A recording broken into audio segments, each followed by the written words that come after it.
नमस्कार दोस्तों, स्वागत है आपका हमारे YouTube चैनल महेश प्रजापति में।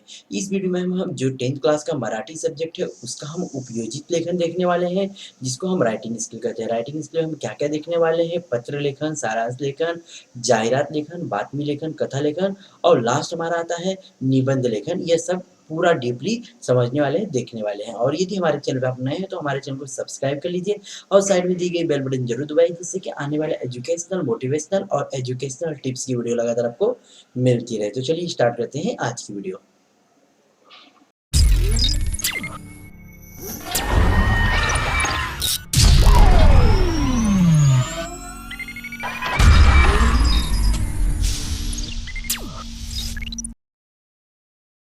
देखिए, जो उपयोजित लेखन है वह बोर्ड के एग्ज़ाम में या तो आपको 9th हो या तो 10th क्लास में हो, वो आपके एग्ज़ाम में टोटल 24 मार्क्स के लिए आएगा। इसके मैंने पहले पार्ट 1 की वीडियो बनाई थी, जिसमें मैंने केवल मराठी ग्रामर लिया था।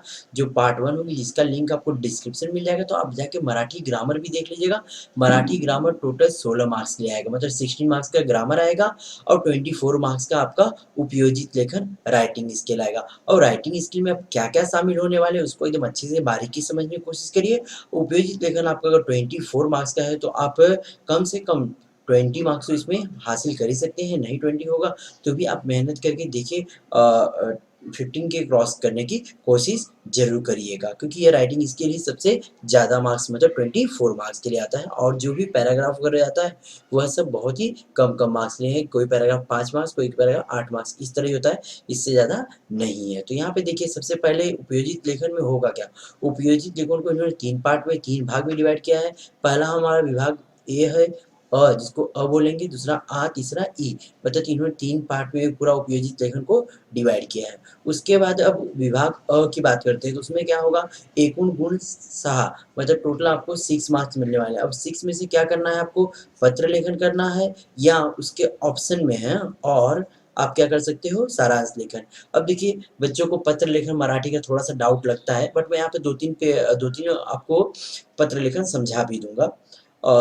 और दूसरा हमारा होता है सारांश लेखन। सारांश में समरी राइटिंग, और समरी राइटिंग हम लोग सब लोग जान गए हैं किस तरह समरी लिखा जाता है, क्योंकि इंग्लिश के पेपर में भी हमने देखा है समरी राइटिंग के लिए। ओके?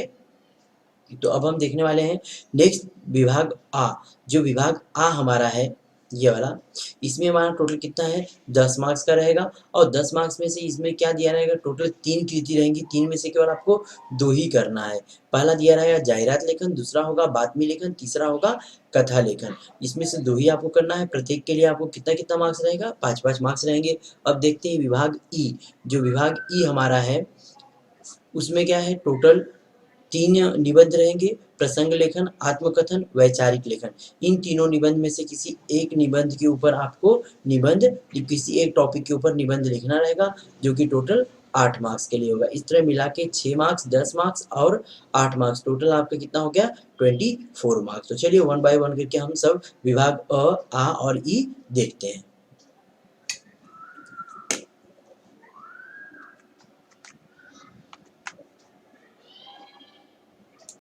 देखिए, विभाग हमारा जो है पत्र लेखन के 2 पत्र के 2 प्रकार होते हैं। जैसा मैंने आपको हिंदी में बता दिया था, पत्र के 2 प्रकार हैं। पहला हमारा होता है अनौपचारिक पत्र, अनौपचारिक, दूसरा होता है औपचारिक। अनौपचारिक किसको लिखते हैं हम, जो हमारे रिलेटिव होते हैं उनको लिखते हैं, जिसको हम बोलते हैं इन्फॉर्मल लेटर। ओके?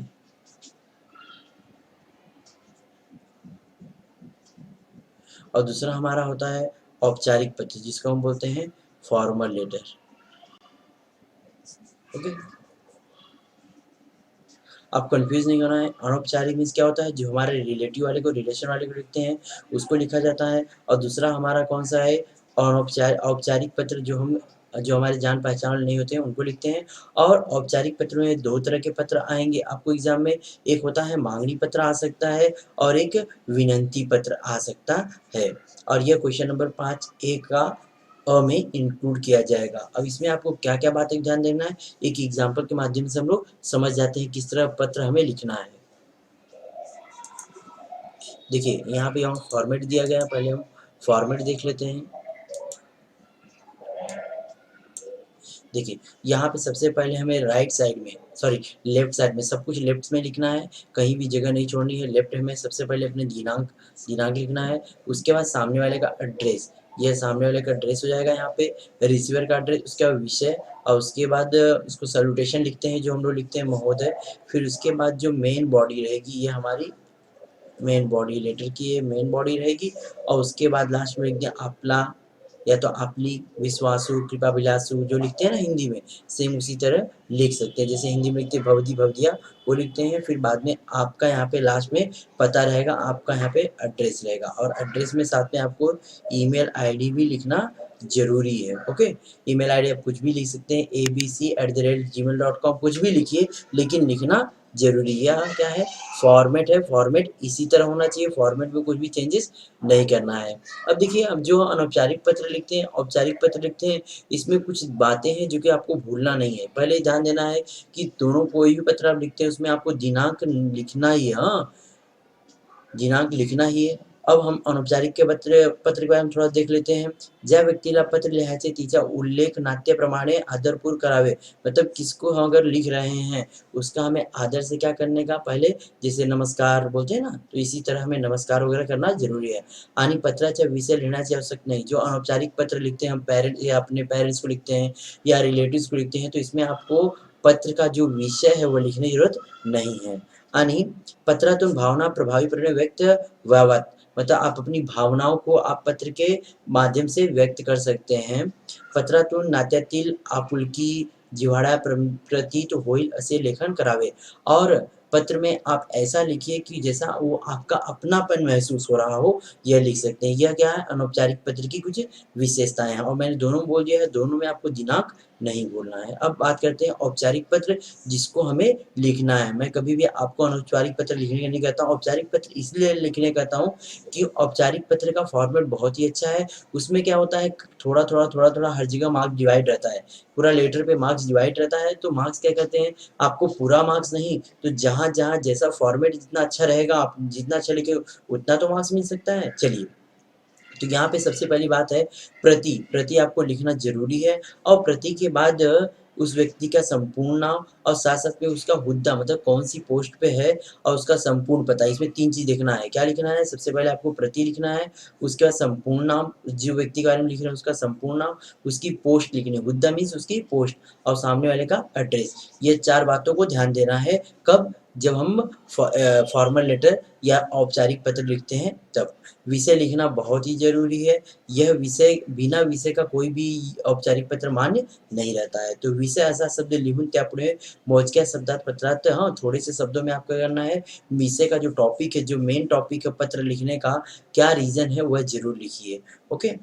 पत्राचे लेखन मुद्देसूद असावे। आप जो पत्र का लेखन है, जो मुद्दा दिया है, जो टॉपिक्स दिया है, उसी के हिसाब से होना चाहिए। अगर टॉपिक्स कुछ अलग दिया है और कुछ अलग लिखते हैं, तो आपको एग्ज़ाम में मार्क्स नहीं दिया जाएगा। नेक्स्ट हमारा है, पत्र ज्या कारणासाठी पाठवले असेल त्या आशय नेमका शब्दात मांडावा और किस रीज़न से आप पत्र लिख रहे हैं, वह रीज़न यहाँ पे बताना बहुत ही ज़रूरी है। तो अब विशेष आप ध्यान दीजिए पत्र, हाँ, औपचारिक पत्र का एक बार और मैं एक्सप्लेन कर दे रहा हूँ। सबसे पहले आपको दिनांक लिखना है, दिनांक लिखने के बाद प्रति लिखना है, प्रति में सामने वाले जिसको भी आप लिख रहे हैं, रिसीवर है, उसका पूरा नाम होना चाहिए, उसकी पोस्ट होनी चाहिए, साथ-साथ में उसका पूरा एड्रेस होना चाहिए। विषय लिखना बहुत ज़रूरी है और जो मुद्दा दिया है उसी के हिसाब से पत्र लिखना और पत्र लिखने का क्या कारण है, वह पत्र में शामिल होना ज़रूरी है। तो हमें क्या है, औपचारिक पत्र ही करना। औपचारिक में मैंने 2 पत्र बताए, एक तो आपको क्या कौन-सा करना है, माँगनी पत्र या तो विनंती पत्र। एग्ज़ाम में आपके दोनों में से एक न एक ज़रूर आएगा। चलिए आगे देखते हैं हम लोग। यहाँ पे और भी मुद्दा दिया हुआ है, उसको भी देख लेते हैं।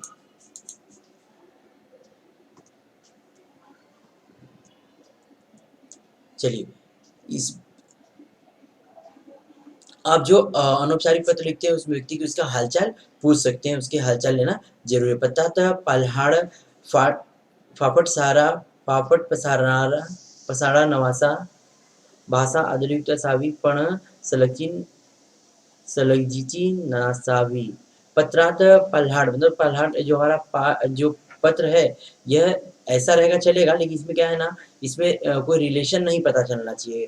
मतलब शुद्ध भाषा होनी चाहिए, आदर युक्त होना चाहिए, लेकिन ना उसमें कोई नहीं बताना कि हमें रिलेशन ना उसका हाल-चाल नहीं लेना है, यह आपको ध्यान देना। और दोनों पत्र के अंत में आपको क्या लिखना है, ईमेल आईडी जो ईमेल ईमेल पता लिखा हुआ लिखना बहुत ही ज़रूरी है। तो फॉर्मेट मैंने बता दिया है और अनौपचारिक पत्र लिखने के लिए देखिए यहाँ पे कुछ मायने दिए गए हैं। मायना मीन्स क्या होता है, जैसे स्टार्टिंग में हम लोग होते हैं ना तीर्थ रूप, जैसे हमें पिताजी को लिखते हैं तो लिख सकते हैं तीर्थ रूप आई या तीर्थ रूप बाबा, इस तरह लिखते हैं।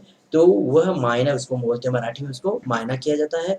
और लास्ट में जो आखिरी लाइन रहती है, जैसे बोलते हैं तुझी, हाँ तुझी बहीण या तुझा, हाँ तुझा भाऊ या तुझा मुलगा, ऐसा लिखते हैं ना, तुमचे, हाँ तुमचा फ्रेंड।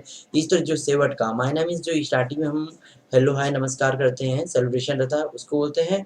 और शेवट म्हणजे आखिरी में जो हम उसको पत्र एंड करते हैं, वह वाला पार्ट है। तो यहाँ पे दिया हुआ, आप इसको पढ़ के समझ सकते हैं, लेकिन हमें औपचारिक पत्र करना ही नहीं है, लेकिन आप इसको पढ़ के रखिए, कभी ज़रूरत पड़ सकती है। अब हम करने वाले हैं औपचारिक पत्र। औपचारिक पत्र में हमें देखना है किसको लिखना है। देखिए, अगर अध्यक्ष या सचिव व्यवस्थापक को लिखते हैं, तो यह पत्र किसको हो गया? पत्र लेखक कौन हो गया? त्रस्तक। ये त्रस्त जो पत्र लिखता है उसको त्रस्त, हाँ त्रस्त बोलेंगे। और वह मायने में क्या लिख सकता हूँ? महोदय, महाशय, ओके, या सन वीवी। उसके बाद लास्ट में जो हम लिखते हैं आपला या तो आपली, दोनों में से एक ही लिखना है। आपला नम्र लिखिए या तो आपला आपली नम्र लिखिए, तो आपला विश्वासु लिखिए या तो आपली विश्वासु, इन दोनों के साथ में दोनों में से कोई भी लिख सकते हैं। लड़कियां हैं तो आपली लिखेंगे और लड़का रहेगा तो आपला लिखेगा, ओके। अगर मुख्याध्यापक को लिखते हैं, ये अध्यक्ष को हमको ज्यादा कर लिखना पड़ता है, ये ध्यान दीजिएगा। तो यहाँ पे महोदय या महाशय लिखे जाते हैं माने में। शिक्षक का मुख्याध्यापक को लिखते हैं तो लिखने वाला कौन रहेगा? विद्यार्थी रहेगा। विद्यार्थी क्या करेगा? गुरुवर या श्री, हाँ श्री या श्रीमान जो भी रहेगा, श्रीमती, वह लिखना रहेगा। गुरुवर श्री या तो श्रीमान लिख सकता है, श्री गुरुवर भी लिखे तो भी चलेगा। आदर नमस्कार वंदन या प्रणाम, इन तीनों में से कुछ भी लिख सकते हैं, हाँ सादर नमस्कार लिख सकते हैं। लास्ट में क्या रहेगा? आपला किंवा आपली। आज्ञाधारक, यहाँ पे अगर टीचर को लिखते हैं तो आज्ञाधारक लिखना है, और किसी को लिखते हैं तो विश्वासु लिखेंगे तो भी चलेगा। नेक्स्ट, सम्माननीय व्यक्ति, कोई अगर सम्माननीय व्यक्ति है, अगर उसको आप पत्र लिखते हैं तो आप क्या लिखते हैं? माननीय, महोदय, माननीय या तो माननीय लिख सकते हैं।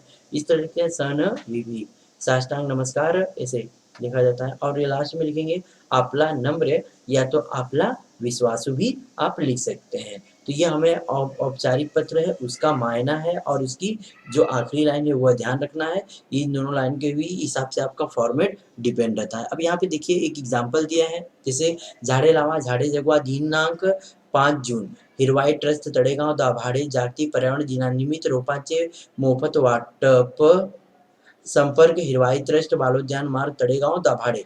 मतलब यह एड्रेस दिया हुआ है, कोई एक ट्रस्ट है जिसका नाम हिरवाई ट्रस्ट है। यह कहाँ का है? तड़ेगांव दाभाडे जगह का नाम है, उस जगह पे। और दिनांक 5 जुलाई को वो क्या करने वाले हैं? रोपाचे मोफत वाटप, मतलब फ्री में क्या करने वाले? पौधे बांटने वाले हैं। अब विद्यार्थी प्रतिनिधि आप नाते हैं, विद्यार्थियों के आप प्रतिनिधि हो, आप विद्यार्थियों के रिप्रेझेंटेटिव्ह हो, मॉनिटर हो, जो कुछ भी हो, उसके क्या करना है? शाळेत वृक्षारोपण करण्यासाठी रोपाची मागणी, यह मांगनी पत्र हो गया। मतलब आपको अपने स्कूल के लिए क्या करना है? कुछ पौधे मंगाना है। दूसरा हमारा है चांगल्या उपक्रमाबाबत हिरवाई ट्रस्टचे अभिनंदन करणारे पत्र लिखो। इतना अच्छा उन्होंने काम किया है तो उनका क्या करो? आप अभिनंदन करो, उन्हें बहुत बहुत धन्यवाद दो कि भाई आपने बहुत अच्छा काम किया है, फ्री में पौधा बांटा है, जिससे हम लोग भी पौधा पा लिए, हम लोग भी 3-4 पौधे ले लिए हैं। आप बता सकते हैं, इस तरह उनका अभिनंदन करना है। तो हमें केवल मांगनी पत्र देखने वाले हैं, मैं मांगनी पत्र आपको समझा दे रहा हूँ। यहाँ पे एग्जाम्पल दोनों दिया है, चाहे तो आप स्क्रीनशॉट लेके देख सकते हैं, पढ़ सकते हैं। तो पहला मांगनी पत्र मैंने जैसा मैंने बताया था कि आपको फॉर्मेट सही होना चाहिए।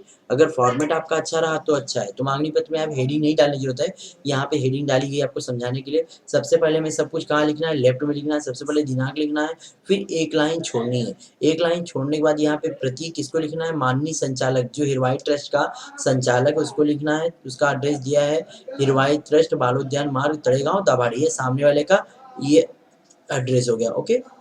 ये सामने वाले का एड्रेस हमने लिख दिया। उसके बाद हमें आना है, एक लाइन ड्रॉप करके विषय लिखना है। विषय किस लिए है? वृक्षारोपणासाठी रोपांची मागणी करण्याबाबत, मतलब वृक्षारोपण करना है हमें अपने स्कूल में, इसलिए हम क्या कर रहे हैं? पौधा मंगा रहे हैं। तो सबसे पहले हमें यहाँ पे एक लाइन ड्रॉप करना है, लिखना है जो मेन बॉडी है। मेन बॉडी देखिए, जो फॉर्मल लेटर होता है उसकी मेन बॉडी बहुत ज़्यादा बड़ी नहीं होती है, ये मेन बॉडी है। और एक क्या है? कौन कौन से पौधे चाहिए उसकी लिस्ट दी गई है। तो लिखा है, माननीय महोदय, जागतिक पर्यावरण दिन आमच्या शाळेत साजरा केला जाणार आहे। मतलब हमारे स्कूल में जागतिक पर्यावरण दिवस मनाया जाने वाला है। 5 जून या जागतिक पर्यावरण दिनानिमित्त शाळांसाठी रोपांचे मोफत वाटप आपल्या ट्रस्टकडून केले जात असल्याचे संस्थेच्या जाहिरातीत वाचले। मतलब हमने आपका एक एडवर्टाइज देखा है, एक विज्ञापन देखा है जिसमें पता चला है कि आप 5 तारीख को जो जागतिक पर्यावरण दिन है, उसके उपलक्ष्य में आप फ्री में पौधे बांट रहे हो। ये हमने एडवर्टाइज आपका देखा है। आणि वृक्षारोपणासाठी आमच्या शाळेलाही काही रोपे हवे और वृक्षारोपण के लिए हमारे स्कूल को भी कुछ पौधों की जरूरत है। रोपे घेण्यासाठी शाळा प्रतिनिधींना तेथे आवे लागेल की आपण आपल्या संस्थेत मार्फत रोपे शाळेच्या पत्त्यावर पाठवू सकाल। ये पौधे लेने के लिए हम प्रतिनिधि को वहाँ पे आना पड़ेगा कि आप अपनी संस्था के माध्यम से किसी को वहाँ भेज सकते हैं, दिए गए पते पे भेज सकते हैं। याबाबत कळवल्यास बरे होईल। अगर इसके बारे में आप बता देंगे तो अच्छा होगा। इसमें मेन बॉडी में बहुत कुछ ज़्यादा लिखने की ज़रूरत नहीं है। उसके बाद रोपांच्या नावाची यादी सोबत जोड़त आहे। मतलब साथ-साथ में जो पौधे हैं उनकी यहाँ पे लिस्ट देखिए नीचे दी गई है। सब क्या है? पौधे की लिस्ट है। जैसे दिया है, विविध फूले 50 हैं, विविध औषधि रोपे 25 हैं, अशोक 50 हैं, नीलगिरी 50 है। ये देखिए पौधों के नाम हैं और उनकी संख्या है। संख्या फिक्स नहीं है, ऊपर-नीचे हो सकती है। पौधे के नाम अगर आपको याद है 3-4 पौधे आप और भी बढ़ा सकते हैं। तो ये लिस्ट देना ज़रूरी है।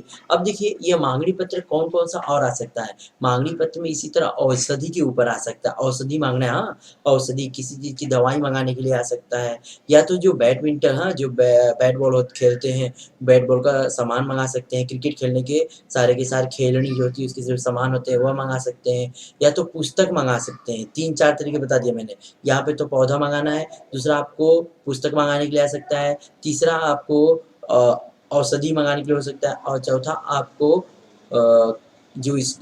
स्पोर्ट्स के, हाँ, जो स्पोर्ट्स के खेल-कूद में लगने वाले जो सामान होते हैं, वह भी मँगाने के लिए पत्र आ सकता है। तो 3-4 पत्र आप पढ़ के रखिए, और क्या कौन-कौन सा सामान खेल में यूज़ होता है, वो भी आपको पता होना चाहिए। क्रिकेट में कौन-कौन सी चीज़ का इस्तेमाल होता है, वो पता होगा तो ही आप लिख सकते हैं, वो भी मराठी में आपको लिखना रहेगा। उसके बाद लास्ट लाइन आपको लिखना है, आपला कृपाविलासी, या तो आपला नम्र, आपला विश्वासू भी आप यहाँ पे लिख सकते हैं। आपका नाम यहाँ पे अ, ब, क रहेगा। अगर आपका एग्ज़ाम में नाम देता है तो नाम लिखना है, नहीं तो आपको अ, ब, क ही आपका यह फिक्स परमानेंट नाम है। एक लाइन ड्रॉप करके आपको लिखना है, विद्यार्थी प्रतिनिधि।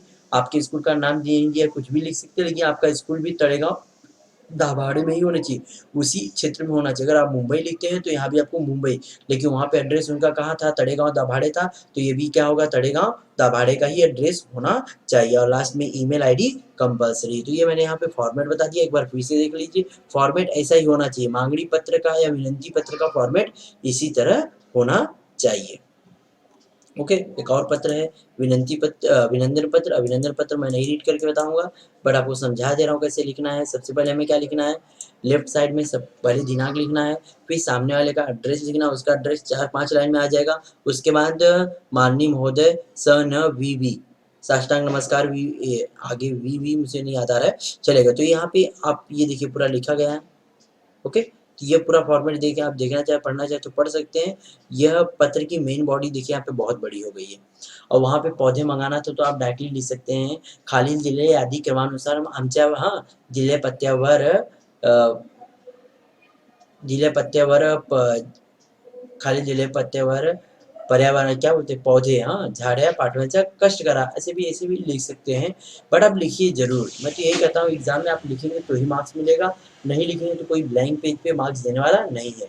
आप लिखने की कोशिश करिए, सीखिए, और ये सब आप सीख सकते हैं। इंसान सीख के कुछ भी हासिल कर सकता है, सब इंसान की चाहत के ऊपर डिपेंड। अगर आप सीखना चाहें तो क्या नहीं, ये भी जो व्यक्ति ने लिखा है, या फॉर्मेटिव पेपर जो भी पत्र लिखा है, इसको ये भी तो कहीं से सीखा ही होगा। तो आप भी सीख सकते हैं। हाँ, थोड़ा टाइम लगेगा, थोड़ी मेहनत लगेगी, बट आप भी सीख के कर सकते हैं। तो यहाँ पे लास्ट में आपला कृपाभिलाषी, या तो आपला नम्र, या तो आपला विश्वासू, और लास्ट में अबक, और लास्ट में अपना एड्रेस होना बहुत ज़रूरी। एड्रेस में ईमेल आईडी बहुत ही कंपल्सरी है। तो मैंने आपको एक पहला मांगनी पत्र बताया और दूसरा अभिनंदन, लेकिन आपको एग्ज़ाम में कौन-सा मांगनी या विनंती पत्र ही करना रहेगा। नेक्स्ट हम आगे चलते हैं। यहाँ पे देखिए, एक और पत्र दिया है, तो मैं इसको पूरी तरह एक्सप्लेन नहीं करूँगा बट थोड़ा समझा देता हूँ। यहाँ पे देखिए एक वर्ग स्टार्ट हुआ है, वर्ग मीन्स एक क्लास स्टार्ट हुआ है जो आ, ई ऐसे लिखा गया है और मराठी सुलेखन वर्ग है। मतलब मराठी में आपकी जो राइटिंग है, वो राइटिंग को बढ़ाने के लिए, राइटिंग को इम्प्रूव करने के लिए है। विनय अकॅडमी तर्फे, विनय अकॅडमी है उसकी तरफ से है। सुलेखन वर्गाचे आयोजन संपर्क श्री विनायक गायकवाड़, मतलब विनय गायकवाड़ जी हैं ना, उन्होंने ये स्टार्ट किया है। उनका एड्रेस सामने दिया गया है, 2 सोमवार पेठ, सोमवार मतलब कोई दिन नहीं है, जगह का नाम है 2 सोमवार पेठ कराड और उनके सामने के मोबाइल नंबर भी दिया है। अब विद्यार्थी या नात्याने वर्गात प्रवेश घेण्याची विनंती करणारे पत्र लिखा। मतलब आप भी चाहते हो कि जो वर्ग स्टार्ट किया, जो क्लास स्टार्ट किया, आप भी वहाँ पे क्या करना चाहते हो, एंट्री लेना चाहते हो। लेकिन उसकी कालावधि कितनी है, 1 से लेके 31 मई तक है। 1 से लेके 31 मई तक मतलब आपको पत्र 2, 3, 4 दिन, 10 दिन पहले लिखना पड़ेगा। मतलब पत्र का तारीख आपका अप्रैल का होना चाहिए, ओके। अप्रैल में देखिए आप पत्र लिखे, तो यहाँ पे फॉर्मेट भी लिखा गया, देखिए फटाफट पहले, फटाफट इसमें कुछ सबसे पहले दिनांक लिखना है, फिर हमें किसको लिखना है, गायकवाड़ जी को लिखना है। तो गायकवाड़ का एड्रेस दिया हुआ है, सेम एड्रेस वैसे कॉपी कर लेना है। प्रति माननीय श्री विनय गायकवाड़, विनय अकेडमी, 2 सोमवार पेठ कराड, ये उनका एड्रेस है। उसके बाद क्या होना चाहिए, विषय, विषय लिखा है मराठी सुलेख वर्गात प्रवेश घेण्याबाबत, मतलब प्रवेश लेने के लिए पत्र। उसके बाद मेन बॉडी है, मेन बॉडी मैं पढ़ के नहीं बताऊंगा, आप लोग पढ़ लीजिएगा, समझ सकते हैं, इतना टफ नहीं दिया है, ओके। फिर लास्ट में मैंने बताया था आपको क्या लिखना है, आपला कृपाविलासी, या तो क्या लिख सकते हैं, आपला नम्र, आपला विश्वासु भी लिख सकते हैं। और फिर एक लाइन ड्रॉप करके आपको क्या लिखना है, अब नाम आपके नीचे जरूरी है। उसके बाद क्या होना चाहिए, ये आपका एड्रेस होना चाहिए। अब आपके एड्रेस में आपका मेल आईडी शामिल होना जरूरी है। तो यहाँ मैंने पत्र आपको बता दिया। अब पत्र के ऑप्शन, अगर आपको पत्र एग्जाम में नहीं आता करना, कोई बात नहीं, पत्र के ऑप्शन में आपको मिल जाएगा हमारा सारांश लेखन। तो सारांश लेखन देखिए कैसे लिखते हैं, मैं थोड़ा फास्ट चलूंगा क्योंकि वीडियो बहुत ज़्यादा बड़ी हो जाएगी, आप लोग समझाते हो आगे बढ़ जाओगे। देखिए सारांश लेखन में क्या करना है, आप लोग ध्यान देना है, जैसे यहाँ पे पैराग्राफ दिया है, ये देखिए यहाँ से लेके यहाँ तक पैराग्राफ दिया रहेगा, यहाँ से यहाँ तक पैराग्राफ है। इस पैराग्राफ को पहले आपको 2 बार, कम से कम 2 बार पढ़ना है, क्योंकि ऐसे ही नहीं आपको 6 मार्क्स मिलने वाले हैं। सबसे पहले आपको इसको 2 बार पढ़ना है। 2 बार पढ़ने के बाद आपको इसमें समझना है कौन-कौन सी बातें इम्पोर्टेंट है। जो बातें इम्पोर्टेंट है उसको आप क्या कर सकते हैं, यहाँ पे सारांश में लिख सकते हैं। और सारांश को लिखने के मैंने एक और एग्जाम्पल बता दे रहा हूँ, जैसे हम लोग पिक्चर है, कोई मूवी है, 3 घंटे या 2 घंटे में देखते हैं, उसको अगर किसी को बताना हो तो उसको 10 या 5 या 15 मिनट बता देते हैं। क्यों? क्योंकि उसका जो मेन टॉपिक है वही हमको याद रहता है, वही हम शाम को वो सामने वाले को बताते हैं। जो मेन टॉपिक है, जो मेन मुद्दा होता है वो, तो ये जो पढ़ेंगे ना आप, तो इसमें मेन मुद्दा क्या है ना, आपको समझ में आ जाएगा कि मेन टॉपिक आपको वही सामने लिख के आएगी। अगर आपको नहीं आता है तो आप फुल स्टॉप से लेके फुल स्टॉप भी छोटे छोटे सेंटेंस बना के लिख सकते, लेकिन ज़्यादा आपको नहीं लिखना है। आपको कम से कम, जैसे यहाँ पे अगर 10-20 लाइन की होती है तो आपको 5 लाइन में लिखना है। तो ये ध्यान दीजिएगा, ज़्यादा से ज़्यादा 5-6 लाइन में, उससे ज़्यादा लिखने की कोशिश मत करिएगा। तो सारांश जगह लिखा गया है, आप खुद से पढ़ के लिख के, और इनका क्या लिखा है वो चेक भी कर सकते हैं कि इनका क्या लिखा हुआ, आपका क्या लिखा हुआ है। यहाँ पे 2-3 और एग्जाम्पल है, इसको मैं थोड़ा जूम करके आपको दिखा देता हूँ। देखिए जैसे यहाँ पे दिया है, कन्याकुमारी है एक सुंदर स्थान है, तो ये कन्याकुमारी के बारे में बताया गया। तो ये कन्याकुमारी के बारे में आप थोड़ा सा पढ़िए, एक बार नहीं 2 बार पढ़िए। मैं कई बार बोलता हूँ कि 2-3 बार पढ़िए। अगर कोई क्वेश्चन होता है, अगर कुछ आपको ना समझ में आया तो उसको बार बार रीड करिए। बार बार रीड करेंगे ना तो वो जो भी चीज़ है वो आपको समझ में आ जाएगा। तो समझ में आप इसको लिख सकते हैं। यह सारांश लेखन कहाँ लिखना, पत्र लेखन के एवज में, मतलब पत्र लेखन नहीं अगर आप करते हैं तो सारांश लेखन लिख सकते हैं। अब हम आ जाते हैं विभाग आ पे। विभाग आ में मैंने बताया था 3 पार्ट है टोटल। 3 में मतलब क्या-क्या है, आपको 2 ही करना रहेगा, या तो जाहिरात, या तो बातमी, या तो कथा लेखन। ये तीनों में से आपको कितना करना है, केवल 2 करना है, जाहिरात या तो बातमी या तो कथा लेखन। तो मैं आपको बोलूँगा आप जाहिरात करिए, एक जाहिरात आपका फिक्स हो गया, दूसरा आप बातमी करिए, सॉरी कथा लेखन करिए, बातमी को आप मत करिए, ओके। अब 2 की तो अच्छे से तैयारी कर सकते हैं आप। कथा लेखन में क्यों बताया, क्यों मैं कथा लेखन करने बताया वो भी रीज़न बताऊँगा, और जाहिरात क्यों बताया वो भी आपको बताऊँगा। जाहिरात क्या होता है पहले देख लें। जाहिरात जैसे कि हम लोग आजकल मार्केट में देखते हैं, लोगों के लोग नई दुकान खोलते हैं या नई कुछ भी है, कुछ नया कार्य होता है, तो वहाँ पे हमें क्या मिलता है, उनके द्वारा एक ब्रोशर, एक पैम्पलेट मिलता है जिसपे उनकी कंपनी का या जो भी कुछ है प्रचार किया हुआ रहता है। इस तरह हम देखते हैं ना। तो यहाँ पे देखिए एग्ज़ाम में यहाँ तो बनाने के लिए नहीं है, बल्कि यह क्या है, एक किसी व्यायामशाला है, हाँ, वाल्के शक्ति व्यायामशाला, मतलब वाल्के जी का ये क्या है, व्यायाम शक्तिशाला है। ये इसके यह पैम्पलेट यहाँ से लेके यह पूरा पैम्पलेट दिया गया है बस, ओके। यह पैम्पलेट दिया गया है और इस पैम्पलेट को फिर देख कर के क्या करना है, जो भी यहाँ पे ब्रैकेट बने उसको भरना है, तो बहुत आसान है। यहाँ पे क्या दिया रहेगा, यहाँ पे जाहिरात और वाद की जाहिरात हमें पढ़ करके कृति छोड़ना है, कृति सॉल्व करना है। यहाँ पे जो एक्टिविटी बेस्ड क्वेश्चन है इसको सॉल्व करना है, तो आसान है, इसको बताने की मुझे जरूरत नहीं है, कर सकते हैं आप। लेकिन आपके एग्जाम में कैसा आएगा, एक हेडलाइन दे देगी और उस जैसे हिंदी में था वैसे सेम है, जैसे हेडलाइन दे देगी उसके ही जैसा आपको क्या करना है, एक और एक पैम्पलेट बनाना है। पैम्पलेट बनाने के लिए सबसे पहले क्या आपको एक जो पेज रहेगा उसके बॉर्डर जरूर दीजिए, बॉर्डर चाहे तो आप अच्छा अट्रैक्टिव बॉर्डर भी आप देख सकते हैं। और वह किस चीज़ के बारे में है उसके बारे में लिखिए, उसमें सामने वाले का एड्रेस और फ़ोन नंबर देना ज़रूरी है। जैसा आजकल हम लोग पैम्पलेट कहीं पाते हैं, सपोज़ करिए कोई मार्केट में नई दूध की दुकान खुल गई है, तो देखिए वो कैसे पैम्पलेट बनाता है। सबसे पहले उसका टाइटल रहता है, फिर वहाँ पे लिखता है जल्दी करिए, मराठी मंदिर में मराठी में बोलते त्वरा करा, जल्दी करिए। हाँ, ये ऑफ़र रहता है। फिर लिख देते हैं वहाँ पे कि 2 लीटर दूध के साथ में 1 लीटर दूध फ्री। तो इस तरह जो भी जिस चीज़ के बारे में रहे वहाँ पे आपको सामने वाले को अट्रैक्ट करने के लिए क्या करना है, एक अच्छा सा पैम्पलेट बनाना है। तो ये बना हुआ रहेगा, अगर बना हुआ एग्जाम में आता है तो आपके लिए बहुत अच्छा है कि बना हुआ रहेगा और आपको क्या करना है, जस्ट केवल बॉक्सेस फिल करना है, आपको पूरा पूरा मार्क्स मिल जाएगा। देखिए यहाँ इसका सॉल्यूशन, यहाँ पे क्वेश्चन है और इसका सॉल्यूशन भी दिया हुआ है। तो आपको जस्ट क्या करना है, न्यूज़ का जो जाहिरात दिया तो उसको पढ़ना है और उसमें से इसको भरते हुए चले जाना है। ये आया तो आपके लिए बहुत आसान रहेगा। लेकिन अगर इस तरह का आ गया, देखिए अभी यहाँ पे जैसे टॉपिक दे दिया था, पहला हमारा टॉपिक दिया था आइसक्रीम पार्लर। आइसक्रीम पार्लर मतलब जो ब्यूटी पार्लर है उसकी तरह नहीं है, ये थोड़ा डिफरेंट है। ये आइसक्रीम पार्लर मतलब आइसक्रीम का पार्लर है और उसका हमें क्या करना है, उसका हमें जाहिरात बनाना है। तो देखिए इन्होंने पैम्पलेट कितना अच्छा बनाया है। इसका जो आइसक्रीम पार्लर है उसका नाम उन्होंने क्या रखा है, गारेगार। आप कुछ भी रख सकते हैं। यह पहले सबसे पहले उन्होंने टाइटल दिया है, यहाँ पे क्या दिया उन्होंने, टाइम बता दिया है, इसमें टाइमिंग कैसा चीज़ होता है। हाँ, टाइमिंग क्या है, या तो ऑफर बता सकते हैं। यहाँ पे उन्होंने क्या बताया, ऑफर बताया। इसी तरह आपको भी बनाना है सेम।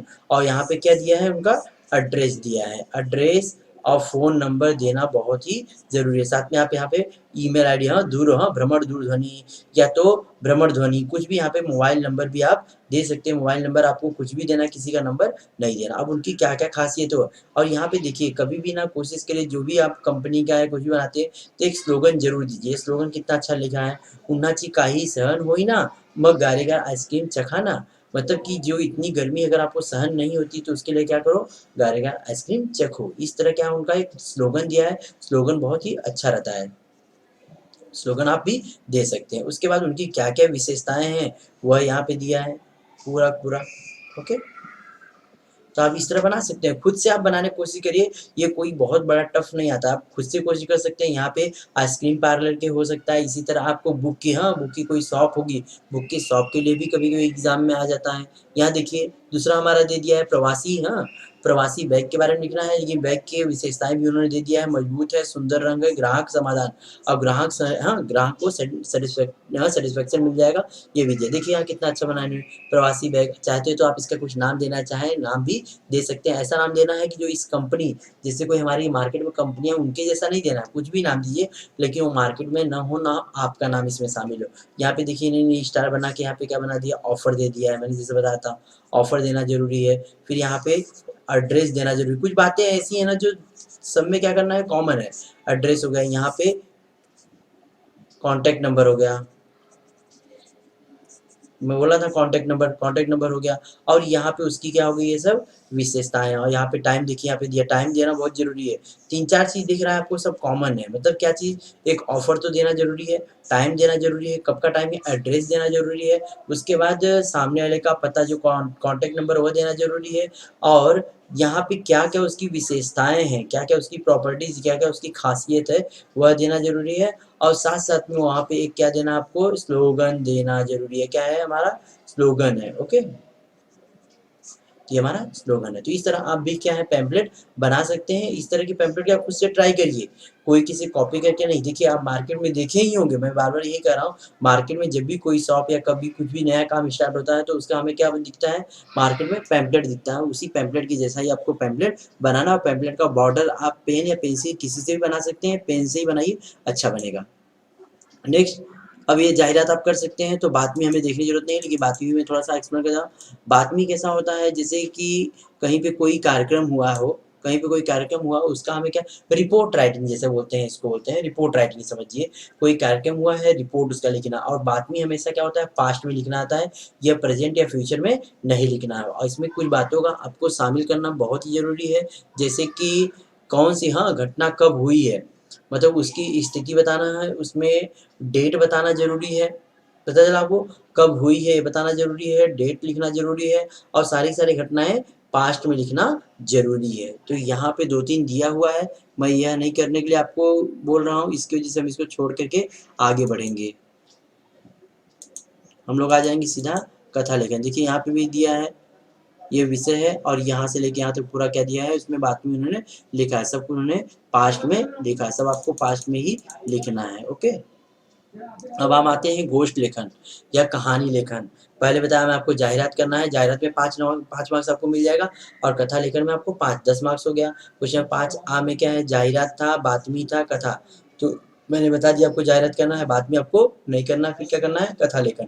अब कथा लेखन ही क्यों करना है ये भी बता देता हूँ। देखिए कथा लेखन में भी क्या किया जाए, हर जगह मार्क्स डिवाइड होता है, और कथा लेखन में क्या होता है, मुद्दे दिए रहते हैं, टॉपिक्स दिए रहते हैं, और सारी की सारी जो कथा लेखन आपको सब पास्ट में लिखना है।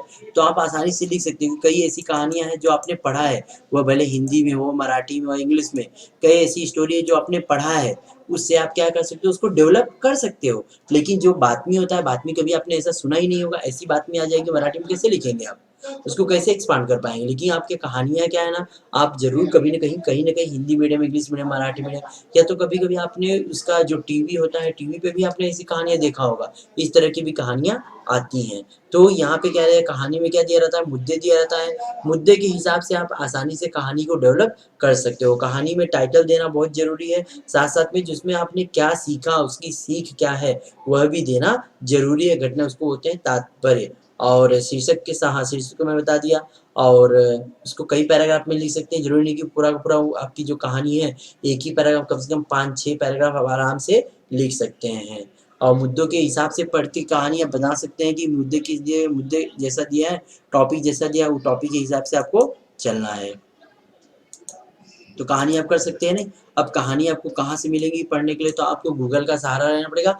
गूगल पे आप चले जाइए, मराठी डालिए, हाँ, मराठी निबंध या मराठी कथा लेखन, तो ये सब आप पढ़िए। जितना पढ़ेंगे उतना आपके लिए बेटर रहेगा, उतने ही आप उस तरह कहानी को डेवलप या एक्सपांड कर सकते हैं। जितना आप पढ़ेंगे उतना आपके लिए बेटर रहेगा। अब देखिए यहाँ पे जैसे दिया है कहानी के लिए, जैसे मैत्री है, हाँ, कोई मैत्री मतलब उन दोनों मैत्री हो गई, दफ्तर, गृह-पाठ यानी रास्ता। मतलब एक ऐसी कहानी बनानी है जिसमें चारों के चारों वर्ड इंक्लूड होना चाहिए। तो आप ये पढ़ सकते हैं चाहे तो।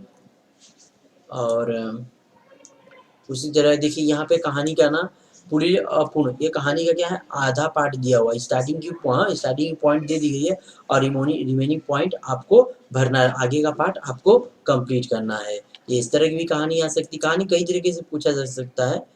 तो सो आप पढ़ने की आदत डालिए। अगर आप पढ़ना चाहें तो गूगल प्ले स्टोर पे हमारा ऐप है मराठी निबंध, या तो महेश प्रजापति सर्च करिए, वहाँ पे आपको सारे के सारे ऐप्स आ जाएँगे, उसमें ही आपको मिल जाएगा मराठी निबंध। आप उसको लेके उसमें से निबंध वगैरह पढ़ सकते हैं। ओके? तो इस तरह आपका आ गया हमारा, हमने देख लिया कहानी लेखन।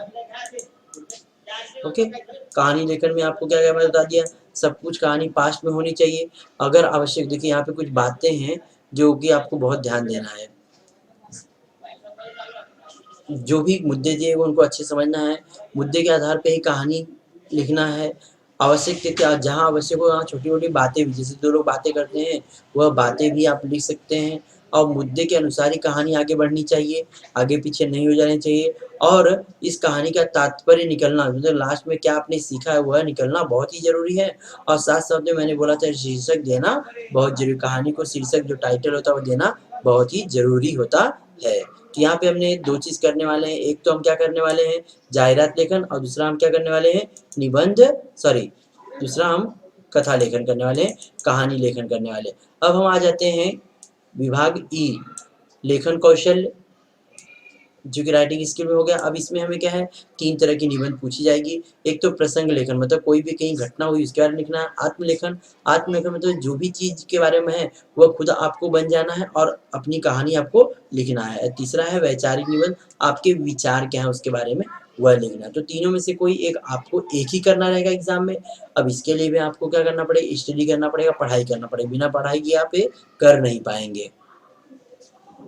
चलिए, तो एक देखता हूँ मैं, अगर पॉसिबल है तो मैं एक्सप्लेन करता हूँ आपको। जैसे मैं यहाँ पे बच्चे लोग को एक ही कहता हूँ कि आप लोग कथा लेखन सॉरी निबंध में ना आत्मलेखन लिखिए। आत्मलेखन क्यों लिखिए? आत्मलेखन के लिखने का ये फ़ायदा होगा कि आत्मलेखन में ना वह खुद ही आपको बनना है। जो भी कैरेक्टर रहेगा, समझिए बोल दिया झाड़ाचे, हाँ, झाड़ाचे मनोगत। झाड़ाचे मनोगत मतलब झाड़ की दशा और झाड़ की आत्मकथा। तो झाड़ खुद ही आप बन जाइए, वह झाड़ वृक्ष आप खुद बन के अपनी कहानी लिखिए। आप कैसे पैदा हुए, कितने बड़े हुए, कितने हवाओं का झोंका मिला, कभी पानी नहीं मिला, कभी ये नहीं मिला, आपने कितने, आपके सामने कितने छोटे-छोटे पौधे हुए जो कि बड़े हुए, छोटे हुए, कैसे भी कुछ भी कई चीज़ें आप लोग उसमें लिख सकते हैं, सब आपके मन के ऊपर डिपेंड है। लेकिन यहाँ पे देखना ध्यान है कि वह क्या होना चाहिए, आपके खुद का, आपके खुद का लिखना, मतलब खुद को आपके बन के, खुद आप बन के लिखना है, तो ही आप लिख पाएँगे। आत्मकथा मीन्स होता है मैं खुद हूँ। जैसे यहाँ पे देखिए एक एग्ज़ाम्पल दिया है, मी क्रीड़ांगण बोलते हो, मतलब हम के जो खेल का मैदान है वह बोल रहा है। खेल के जो खेल का मैदान दिया है उसकी हमें क्या करनी है, पूरी की पूरी कहानी लिखनी है। तो यहाँ पे टिप्पणी दिया है, उसमें क्या आनंद हुआ, खंत और गरज, आशी स्थिति आणि प्रभाव आणि उसका अतिक्रमण, क्या हुआ, इसके नुकसान क्या हुआ, वो सब हमें बताना है। तो ये आपको जो आपकी डाइजेस्ट है उसमें मिल जाएगा, आप वहाँ से देख के इसको पढ़ सकते हैं और समझ सकते हैं। इसी तरह एक और हमारा है टॉपिक वैचारिक निबंध। वैचारिक निबंध तो आपके विचारों के ऊपर डिपेंड है, ये भी आप लिख सकते हैं चाहे तो। झाड़े लावा झाड़े जगवा, इसमें हाँ, झाड़ लगाओ झाड़ बचाओ, इसके क्या क्या फ़ायदे होते हैं, क्या क्या, हाँ, झाड़ लगाने से क्या क्या फ़ायदे होने वाले हैं और क्या क्या इसका उपयोग है, क्या दुष्परिणाम है, क्या फ़ायदा हो, सब कुछ आप बताइए झाड़ के लगाने से क्या क्या फ़ायदा। तो आप इसको अपने विचार भी आप लिख सकते हैं, लेकिन कभी लिख सकते हैं जब आप ये सब पढ़े रहेंगे तो ही। इसलिए राइटिंग स्किल की आप ना कोशिश करिए, रीडिंग की आदत डालिए, लिखिए, याद करिए, याद पढ़िए कहीं से, हाँ। जब आप पढ़े रहेंगे ना तो आसानी से आप लिख सकते हैं। अगर आप पढ़े ही नहीं रहेंगे तो लिखेंगे कहाँ पे? कहाँ से लिखेंगे? आपके मन में वो बातें कहाँ आएगी, कब आएगी? जब आप कहीं से लिखे रहेंगे, कहीं पढ़े रहेंगे तो ही आएगी। तो यहाँ पे मैंने आपको पार्ट 1, ये पार्ट 2 था हमारा, जो कि पार्ट 1 में मैंने आपको जो मराठी का ग्रामर था 16 मार्क्स का वो बता दिया था, और पार्ट 2 में मैंने आज आपको राइटिंग स्किल में जो-जो चीज़ें आने वाली थी उसके बारे में बता दिया, जो कि 24 मार्क्स का था। मतलब यहाँ पे टोटल 40 मार्क्स का आपकी तैयारी हो जाएगी। तो इसको आप ज़रूर पढ़ लीजिएगा, और ये जो मराठी ग्रामर है उसका लिंक आपको डिस्क्रिप्शन में मिल जाएगा, उसको भी जाके ज़रूर देखिएगा। वीडियो कैसी लगी कमेंट में ज़रूर बताएँ, वीडियो अच्छी लगी तो दोस्तों में ज़रूर शेयर करें। Thank you.